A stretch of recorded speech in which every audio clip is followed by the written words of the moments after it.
El mundo está formado por diversas culturas, países y personas.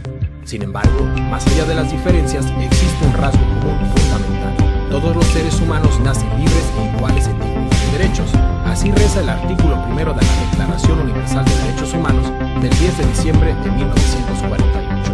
Los derechos humanos se han convertido en uno de los conceptos más importantes de la historia de la humanidad. ¿Pero qué son realmente los derechos humanos? ¿Quién es responsable de su defensa? ¿Y son realmente válidos para todos los seres humanos?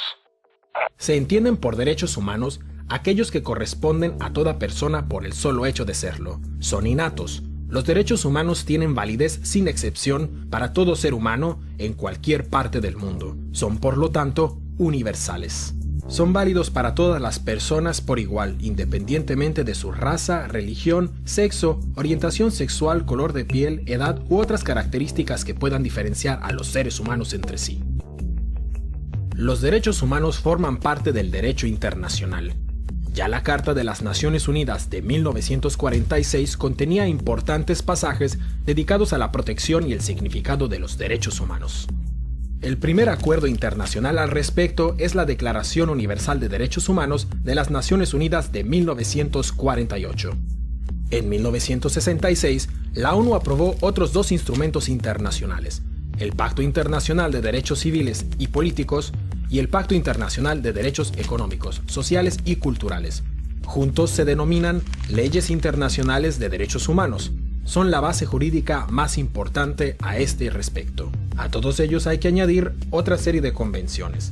La Convención sobre el Estatuto de los Refugiados, la Convención sobre los Derechos del Niño, la Convención contra la Tortura y la Convención sobre los Derechos de las Personas con Discapacidad.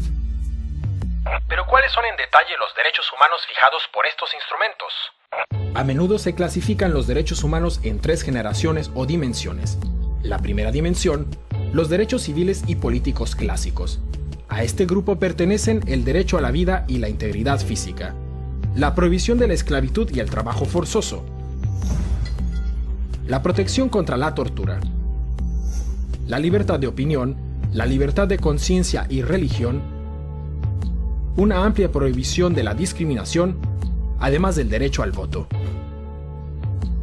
La segunda dimensión, los derechos económicos, sociales y culturales, como el derecho a un trabajo y una remuneración adecuada, el derecho a la fundación de sindicatos, la paridad en los derechos de hombres y mujeres, la protección de la familia, las mujeres embarazadas, las madres y los niños, el derecho a nivel de vida adecuado incluyendo una alimentación nutritiva, el derecho a la mejor salud posible, el derecho a la educación y el derecho a la participación en la vida cultural.